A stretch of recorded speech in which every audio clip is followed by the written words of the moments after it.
Bueno, entonces esto es un reto porque tengo que ponerme en una combinación de invitados aquí, pues básicamente los técnicos, aunque también se supone que hay algunos médicos. Entonces lograr un nivel que sea interesante para todos no es tan fácil. Yo lo estoy dirigiendo especialmente a técnicos, que ese es el curso. Tengo que haber algunas cositas obvias para médicos, pero de eso se trata. Entonces los objetivos son definición, indicaciones, la utilidad. Yo voy a hablar de la terapia de PSMA, la experiencia nuestra. Utilidad y seguridad. Yo como médico tratante, ¿qué necesito de una terapia? Cualquier medicamento, droga, cosa nueva. Que sea, uno, que sea útil, si no, pues no lo va a dar a nadie. Y dos, que sea seguro. Porque si le doy un tratamiento que puede que mate las células, pero mata de pasadita al paciente, pues no me sirve. Entonces, esos son los énfasis que voy a hacer en los próximos minutos. Y voy a hacer al final una tesis sobre controversias, porque este es un tema que lo estamos inventando. No está listo en ninguna parte del mundo y hay muchos puntos interesantes para controvertir. Entonces, primero que todo, vamos a definir lo que es Theragnostics, que no hemos definido en este congreso o en este curso. Bueno, terapia, diagnóstico. Está en inglés, que siempre es al revés. En español sería diagnóstico-terapia. Las terapias se pueden hacer, como ustedes pueden ver aquí, no sé dónde está el señalador. Bueno, ustedes pueden verlo abajo. Este es un PSMA, el PET, como ya lo mostraron el doctor anterior, el doctor Granados, ya se puede hacer con galio, con flúor. Las terapias se pueden hacer con dos cosas, con lutecio, y ya estamos haciendo en algunas partes del mundo, están haciendo con actinio 225, que es un emisor alfa, que es muy interesante y seguramente va a ser el futuro. Entonces se puede hacer con los dos. Entonces continuemos. Aquí hay una introducción a la cáncer de próstata que tengo que hacerlo para que ustedes entiendan de qué se trata para los que no están metidos en el tema todo el tiempo. Es la quinta causa de muerte en hombres. El tumor más diagnosticado en hombres es la quinta causa de muerte, es decir, aunque es el más frecuente, no es el que más mata. El que más mata en hombres es el cáncer de pulmón, como cuestión anecdótica. Eso quiere decir que hay muchos cánceres de próstata que no matan. Muy frecuente, pero no todos matan. Ahora, lo importante es eso, aproximadamente 20% de los pacientes tienen metástasis y en esos la cosa se pone difícil. La supervivencia de los pacientes que tienen metástasis a 5 años es solamente el 20-30%. ¿Eso quiere decir? Se mueren el 70%. Así de fácil. Entonces, ese es el target o ese es el objetivo que tenemos ahora. El primer paso es tratamiento. Ya yo no estoy hablando de los pacientes iniciales que tienen cáncer de próstata pequeños, como ya el doctor Granados, que se operan. Yo estoy en una fase más avanzada. En los pacientes más avanzados que tienen, primer paso, los pacientes que tienen metástasis es tratamiento antiandrogénico. Ese tratamiento se trata de, ¿cuál es el objetivo? Reducir la testosterona a niveles de castración. Ese es un tratamiento que siempre se comienza, es un tratamiento temporal y hay resistencia y en muchos pacientes, en la minoría de los pacientes quedan bien con este tratamiento, la mayoría siguen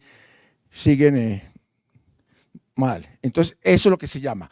Un paciente que tiene un cáncer de próstata con metástasis, que ya no responde al tratamiento hormonal, eso es lo que se llama carcinoma de próstata resistente a la castración. Esa es la definición y eso quiero que lo tengan en la mente porque ese es el objetivo principal de la terapia con lutecio. Entonces, ojo con la definición. Enfermedad progresiva a pesar de tener niveles de testosterona de castración y aumento progresivo del PSA. Esa es la definición. Ya lo traté.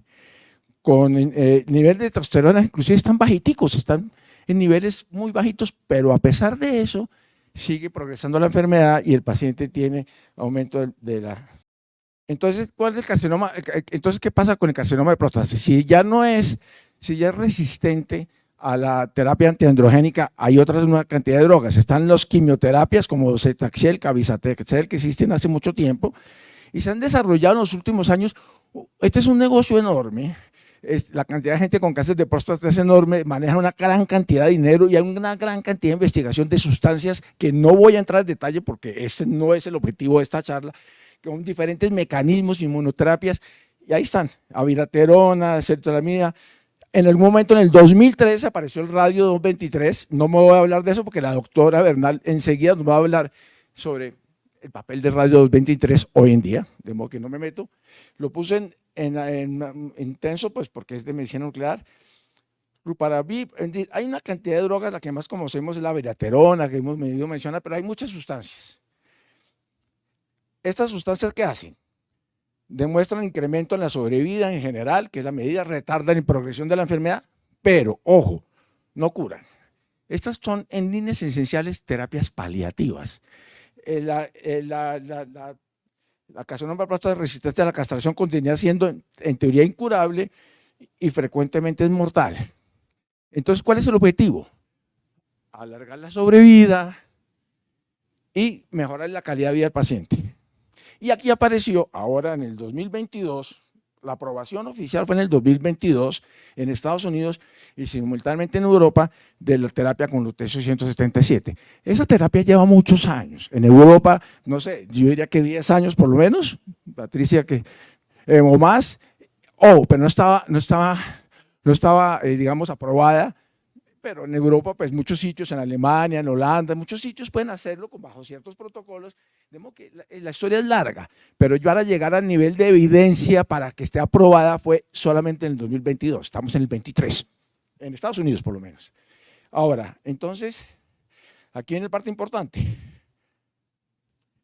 Aquí hago un pequeño cosa, se puede marcar con lutecio o con radium de lutecio, pues ahí veo, les pongo algunas cositas, realmente voy a saltarme un poco, lutecio pues tiene una vida media de 6 días, aquí hay una comparación en esa tabla con otros que usamos, con el yodo mismo, en fin, todos son emisoras beta menos el actimio que es un alfa. Esto es para marcar cosas. Entonces, este tiene una penetración en tejidos blandos de 0,23, la terapia la hace la beta menos, el lutecio tiene unas energías de gamma muy bajitas, lo cual tiene ventajas y desventajas. Desventajas, la calidad de las imágenes que se hacen para los rastreos post-terapia no son muy buenas y son difíciles. Ventajas, irradian muy poco a los pacientes y la radiación es mucho menor que la equivalente de una dosis de yodo. Mucho, 30 milicurios de yodo y 30 milicurios de lutecio PSMA son dos mundos completamente diferentes. El PSMA es mucho menor. Eso se lo digo a ustedes como tecnólogos porque pues, están en ese plan todo el día.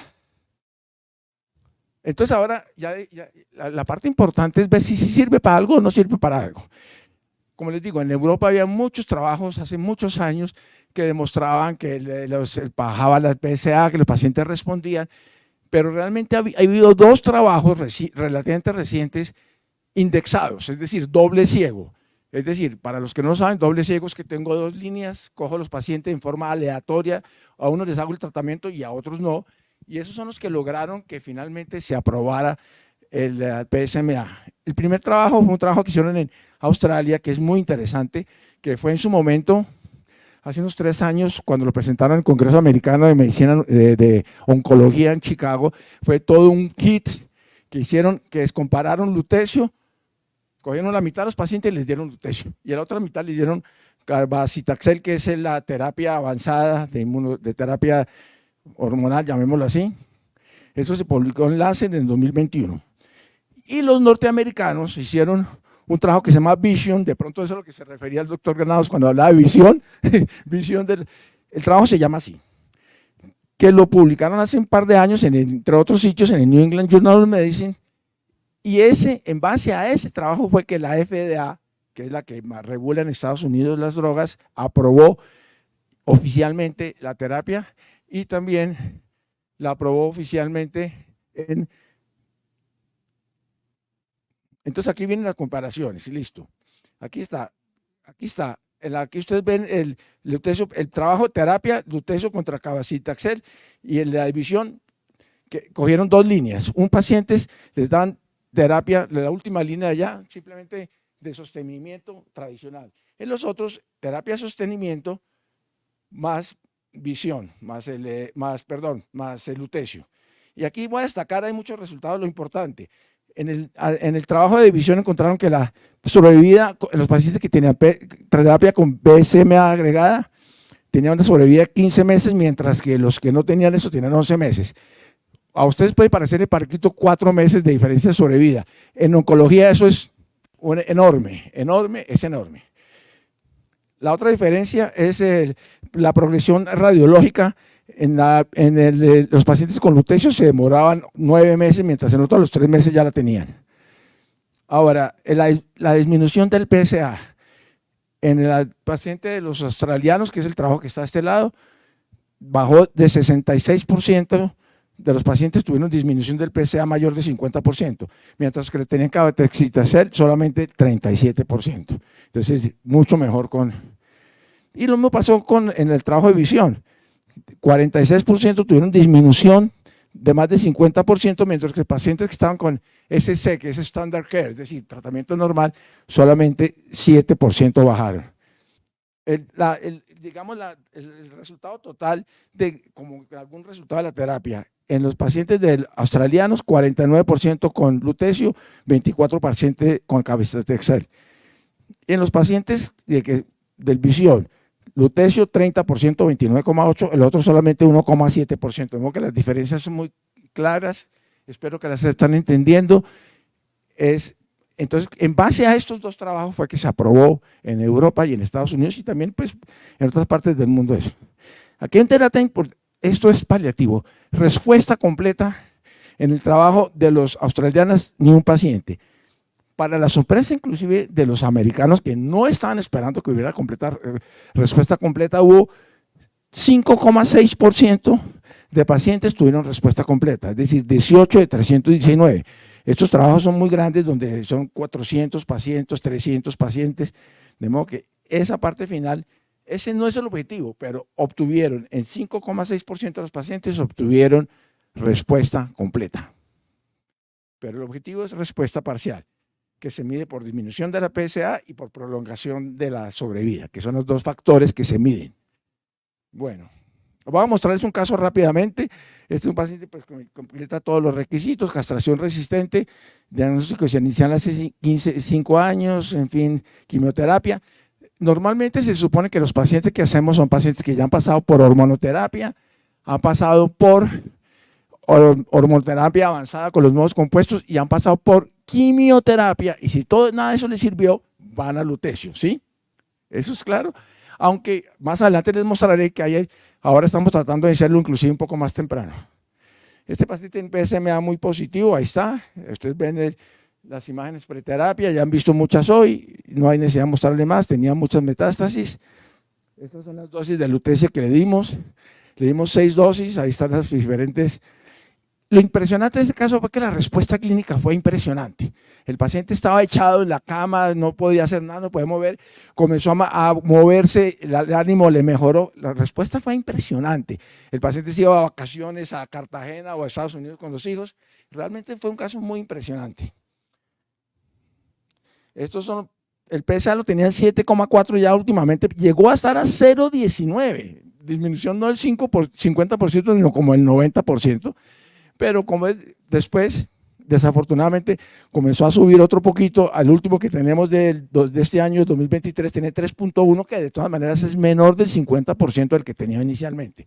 Hasta ahí llegó el paciente, hasta ahí tengo información del paciente. Completó 6 ciclos y no le dimos más porque no nos los autorizaron y ya después discutiremos un poquito sobre eso. Este es el postterapia donde tuvo lesiones nuevas y las antiguas se desaparecieron. Estos son los rastreos hechos con pre y post, el de este lado, pues uno después del primero o segundo ciclo, después el otro después del último ciclo. Ustedes ven que pues hay disminución muy importante de la captación de las metástasis que tenía. Estas gamografías óseas me las voy a saltar, pero realmente aquí lo que me interesa es que tiene lesiones nuevas diferentes en los brazos, en los húmeros, que probablemente era tumor de diferenciado, que ya miraremos más adelante. Aquí lo que ya mostraron, tenemos un software que nos permite hacer un cálculo. Este software está realmente, creo que originalmente diseñado para FDG, lo estamos usando para PSMA, y ustedes pueden ver ahí que en la columna segunda está el PET inicial, en la columna tercera está el PET de control, y ustedes ven el porcentaje que disminuyó. El primero es el tiempo de captación, que eso no nos interesa, es técnico, pero el volumen tumoral bajó de 359 a 131. El volumen tumoral, el SV máximo pues no cuenta tanto, bajó también. el tumor, el TLG, que no es G, sino es realmente, no, porque no es glicólisis, pero de todas maneras bajó 78%, el volumen tumoral bajó 63%, de modo que en algún momento este paciente tuvo una disminución muy importante de los… Este es un software que pues falta ver si…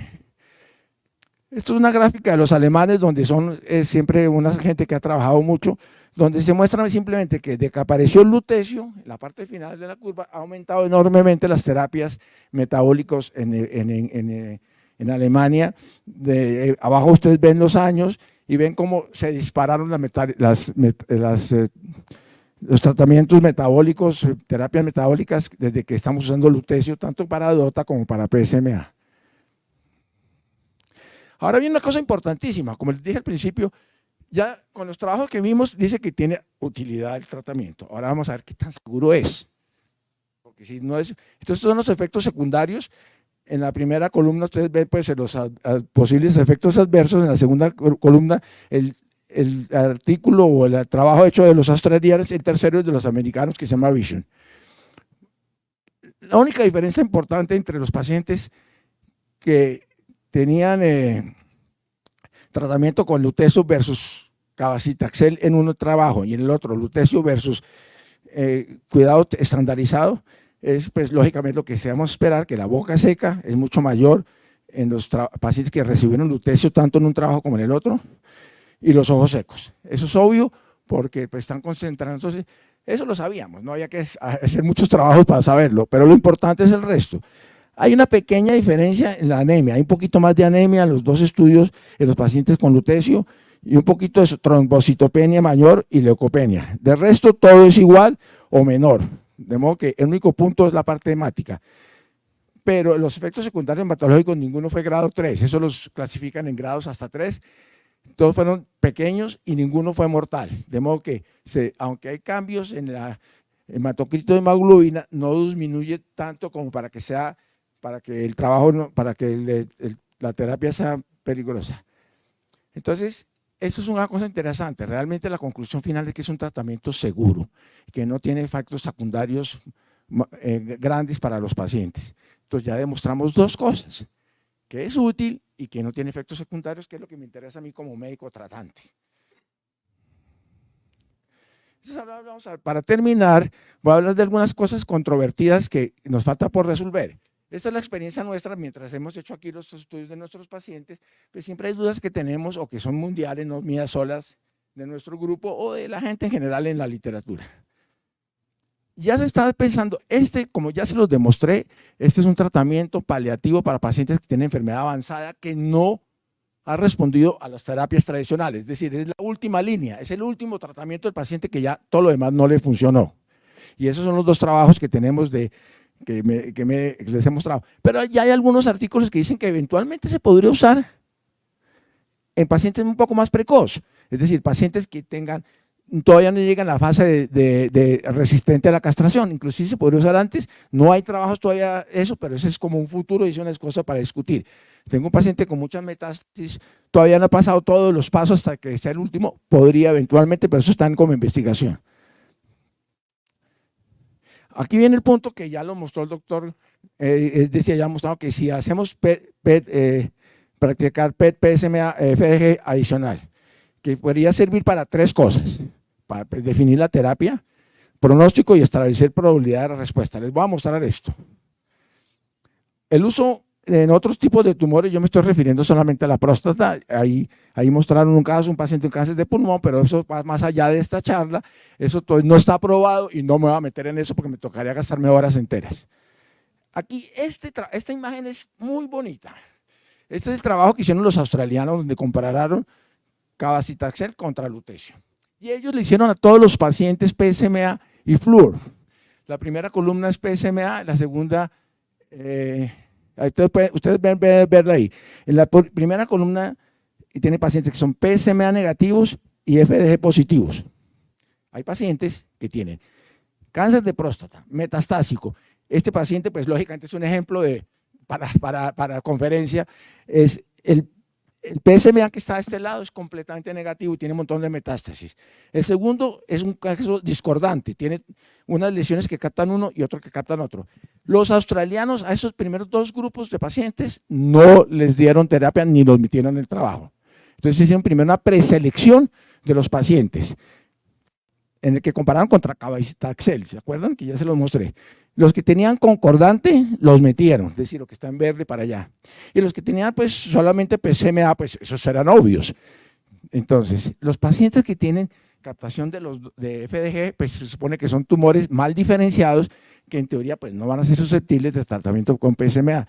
Entonces, el cáncer de próstata, igual que los tumores neuroendocrinos, igual que el cáncer de tiroides, tiene dos tipos de líneas, unos bien diferenciados y otros mal diferenciados. Aquí también existe eso. Entonces, la pregunta es si debo hacerle a todos los pacientes previo a terapia un FDG, que podría decir, y sobre el papel, en mi opinión, pues probablemente yo lo haría, pero eso hay que esperar. Veamos. ¿Qué pasó con los gringos? Ahí me quedó un poquito al borde, pero los pacientes en el trabajo de visión no utilizaron FDG para seleccionar los pacientes, solo utilizaron PSMA. Pero, en otra forma, excluyeron pacientes que tuvieran en el CT lesiones que no captaban PSMA, de modo que en forma indirecta, de modo que ellos, es decir, esa es la diferencia más importante en los dos trabajos, es que ellos excluyeron los pacientes, entonces le hacían un TAC y veían una masa en el hígado o veían una lesión plástica en la columna, si no captaba PSMA, ese paciente no entró al trabajo de visión. ¿Sí? Eso se los dejo claro para que lo sepan. Entonces, esto es muy interesante y entonces en la controversia si utilizamos o no, además de hacer a todos los pacientes, aquí hay un detalle importante sobre el pronóstico. Como cuestión secundaria no era el objetivo del trabajo, en el trabajo de los australianos se encontraron que los pacientes que, de los dos primeros grupos de acá, que los excluyeron del trabajo y le siguieron el tratamiento normal, esos pacientes se murieron mucho más rápido. Sobrevida 2,5 meses, mientras que los que estaban en el protocolo, así respondieran o no respondieran al tratamiento, la sobrevida fue de 13 meses. De modo que podemos inferir, por lo menos en forma secundaria, lo cual también suena como medio obvio, no hay que ser muy inteligente para pensarlo, es que los pacientes que tienen captación con FDG también de cáncer de próstata tienen un pronóstico más malo, lo mismo que pasa con los tumores neuroendocrinos. Ya voy a acabar. Ya me están sacando el aviso. Bueno, esto le podemos saltar. Controversia, y esto acabando. Seguimiento. Creo que en este momento lo que está en la literatura es que solamente hay que hacerle un antígeno prostático y nada más. Eso es suficiente. Y eso es lo que debe hacerse y nada más. ¿Es necesario practicar PSMA? Eso, los protocolos dicen unos que sí, otros que no, ni siquiera se ponen de acuerdo cuándo. Nosotros en algunos pocos pacientes les hemos hecho seguimiento, pero eso no lo sabemos y no está declarado. La cuantificación, pues que ya les mostré, suena muy interesante, pero tampoco está estandarizado y tampoco es muy claro pues, que haya un trabajo que lo acoja. De hecho, la mayoría de las cuantificaciones que existen, incluyendo la nuestra, el software especial, están diseñados esencialmente para FDG, no para PSMA. Hay mucha gente que usa imágenes convencionales para seguimiento. Si tengo lesiones que puedo ver en un TAC, en una resonancia y usar RECIST, pues puedo hacerlo para decir que el tumor se achicó o el tumor se agrandó, pero eso pues no es tan claro. Hay muchos los tumores que no captan o que no se ven, por ejemplo las lesiones óseas son muy difíciles de cuantificar en un TAC o una resonancia, entonces eso no sirve. Ahora la gammagrafía ósea de entrada no sirve. Más controversias para terminar. Número de dosis aprobadas son 6 en los protocolos que hicieron, pero yo creo que ya hay mucha literatura y la gente lo dice. Si tengo un paciente que está respondiendo, que tiene dos características, que ha resultado muy positivo, está midiendo el PSMA y va muy bien el paciente. Y por otro lado, sin efectos secundarios, creo que hoy estamos en libertad de seguir y hacer más, y así lo propongo yo, y así creo que debe hacerse, seguirle el tratamiento, y mientras no tenga efectos hematológicos grandes, no hay problema. De modo que esta controversia la resuelvo yo le haría más terapias y más dosis a pacientes que estén respondiendo bien y no tengan efectos secundarios, y que la prepagada lo pague. Hospitalizados ambulatorios.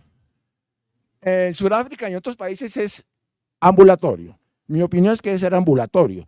Es decir, lo único que hacemos con la hospitalización es complicar la vida de los pacientes, la parte táctica es muy difícil. La mayoría del PSMA se excreta por vía urinaria en unas pocas horas y en 2 o 4 horas la dosimetría está por debajo de 20 microsievert. Ayer estaba hablando con nuestro físico, eso es nada, esos son 2 milirems hora metro y nosotros le estamos dando salida a los pacientes con 7 milirems a los de yodo, de modo que el paciente a las 3 horas tiene solamente 2, de modo que esos pacientes se pueden hacer ambulatorios. Ahora, el problema, como siempre, nosotros no somos nosotros, ni la física, sino la angiominas, que además comete un error enorme, porque dice que 30 milicurios, lo de 30 milicurios es un cálculo para yodo que irradia mucho más, de modo que hacen una analogía y deciden que todas las terapias de más de 30 milicurios del lutecio pues no tienen nada que ver, de modo que, pero estamos en Colombia.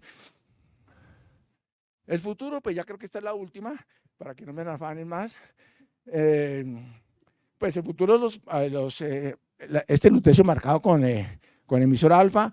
Allá hay algunos estudios, los australianos que son pues, y los alemanes pues lo tienen experiencia y en teoría va a ser mucho mejor porque un emisor alfa irradia más a la célula maligna e irradia menos al tejido circundante, entonces ese es el ideal. No sé si aquí habrá alguien de representantes de las casas comerciales, a ver si alguno ya está lanzándose a traer actinium. Creo que en el Instituto de Cancerología no sé que alcanzaron a tratar a algún paciente.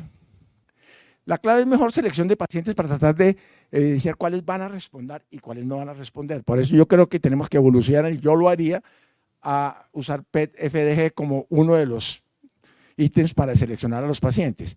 En una terapia tan costosa, el costo de un PFDG se justifica. Terapias combinadas se trabaja muchísimo, hay millones de trabajos donde terapias combinadas de lutecio con otras sustancias simultáneamente. En eso hay mucho. Definir el momento adecuado de las terapias, lo que ya les estaba hablando. Alguna gente dice que se puede comenzar un poco más temprano para evitar que estén muy avanzados, y eso es todo. Entonces…